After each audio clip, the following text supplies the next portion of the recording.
This is your Classical Break, your daily dose of classical music. I'm Tyler Alderson, and today we're going to be listening to Franz Liszt's Second Hungarian Rhapsody. Liszt was, in many ways, the perfect person to come along in the middle of the 19th century and become a sensation. He grew up as a child prodigy on the piano, and he played both classical music and the folk music of his native Hungary. He was especially taken with the gypsy orchestras that would tour throughout the country playing for dances and festivals, and the scales and rhythms that they would use were very different from the ones you'd hear in classical music. He ended up using a lot of their techniques in his music. This willingness to push the envelope matched up nicely with the romantic views of art that favored individual expression over rules and classical structures. It also helped that he had the brooding, sometimes volatile temperament that was en vogue for artists. Once after a breakup, Liszt became so ill that an obituary was printed in one of the Paris newspapers. Even now, think about the perceptions of the big rock stars, larger-than-life personalities that became bigger than their music. That was Liszt back in the mid-1800s. And when I say Liszt was a rock star, I'm not saying that he was massively popular or famous in the way that some musical stars are. You know those videos of girls screaming and fainting when they saw the Beatles? That's what it was like for Liszt. People would get into fights trying to grab locks of his hair or a handkerchief that he discarded. One woman kept a cigar butt that he had thrown away on a chain around her neck. And when he arrived in Berlin for a concert, a group of fans stood outside his window and sang to him. There was even a term to describe it all, Lisztomania. And there were other virtuosos who excited crowds and sold out concerts, but this was something else entirely. Now, if we're going for a Liszt as the Beatles analogy, this is his Hey Jude, the biggest hit from a guy who had a lot of them. Liszt wrote this piece for a collection of 19 Hungarian Rhapsodies for piano, all based around the music that he grew up listening to and playing. This was the breakout star of that group, and it was so popular it became one of the standards any great pianist had to be able to play. It's been arranged for piano duet, orchestra. Today we're listening to an arrangement for wind ensemble, and it's been featured in a bunch of movies and cartoons, including Tom and Jerry, Animaniacs, Looney Tunes, Who Framed Roger Rabbit, you name it, really. Its popularity has a lot to do with the way that it's set up. Based off a traditional Hungarian dance, it's in two parts. The first is slow and serious, with a bit of an air of mystery around it. Liszt was known to push the bounds of tonality, never restricting himself to one key, and his use of traditional Hungarian and gypsy scales gives it an added exotic flavor. And then the second section hits, a carnival-like whirlwind that's found its way into a lot of comedic scenes.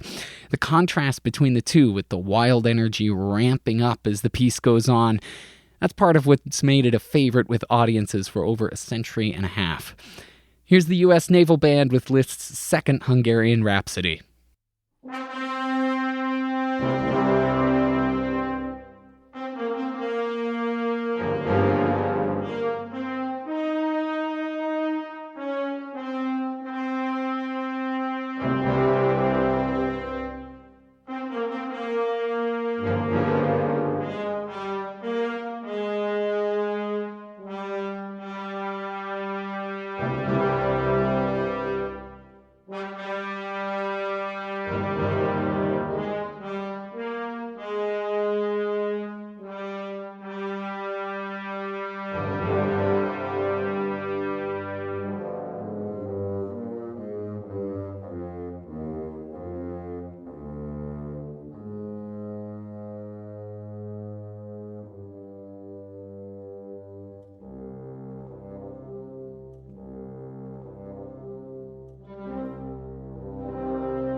I can imagine audiences hearing the wild energy and the new and very different sounds coming out of the piano, just going crazy over Liszt's performances.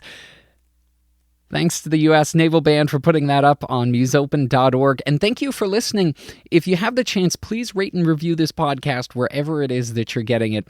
I'm Tyler Alderson, and tomorrow we're going to be listening to Liszt's sometimes friend, sometimes rival, I guess now we call it his frenemy, Chopin and his Polonaise Fantaisie.